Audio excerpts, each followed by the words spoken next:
Mavericks owner Mark Cuban was interviewed on ESPN's Outside the Lines yesterday, where he was asked about players kneeling. If they were taking a knee and they were being respectful, I'd be proud of them.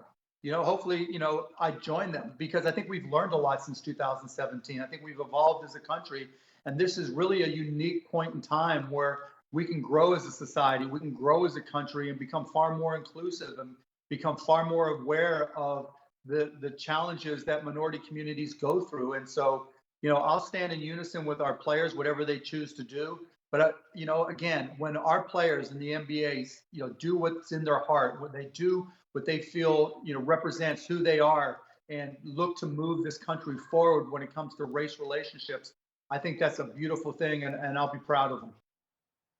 Max, do you like what Cuban's saying? Sure. And listen, the reason so many are coming out, Cuban, in a way, forgive the pun, has always been a bit of a maverick. But many white people and many people in positions of power, and we all know there's an enormous overlap there, now feel emboldened to say things like that. And some of them, it's what they really mean. Many of them, it's just the new safe place to be. It used to be safe to say, no, everyone has to stand. Now it's safe to say that. I think that applies a little less to Cuban than it does to some others. But more importantly, Stephen A., what I'm primarily interested in is not what's in people's hearts. How do you really divine that? Is not like whether they would do this under other circumstances. What I'm interested in is the behavior, is the change. And if Cuban is doing this and that reflects an attitude among ownership, new or otherwise, at the NBA, ownership level in the NBA, then I welcome that and I applaud it and I say more of it. Cuban's a damn good man. He's a damn good owner. He's got a brilliant mind. I appreciate his activism on a multitude of levels. And for the most part, he should be applauded. With this particular instance or what have you, I'm not vibing with what he said.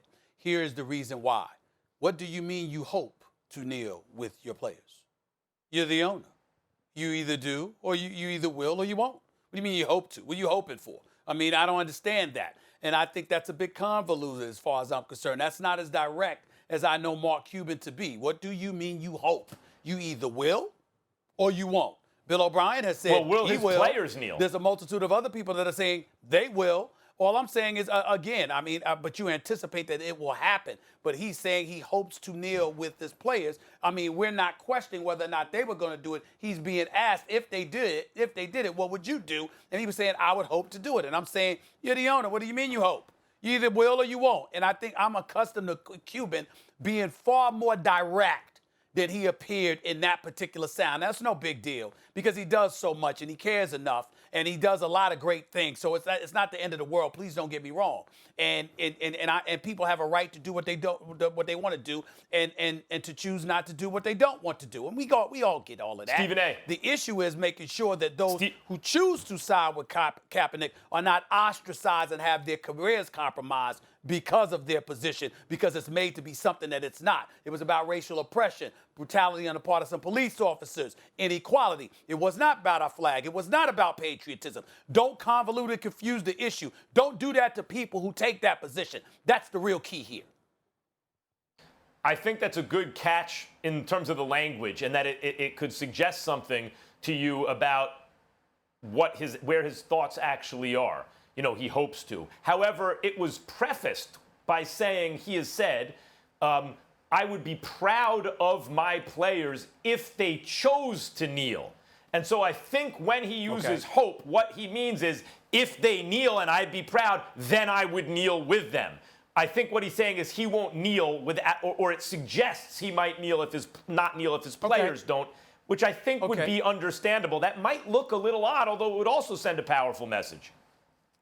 Right, well, like I said, I'm not judging his actions one way or the other. I was just saying, you know what, about the word hope. In other words, you're the owner. You do what you want to do. You see what I'm saying? You don't need to hope. You can decide what you want to do one way or another, and it should have no effect on anything. I mean, that's all I'm trying to say. He didn't need to use that word. I'm just parsing words here. The word hope is what stung me. Thanks for watching ESPN on YouTube. For live streaming sports and premium content, subscribe to ESPN+.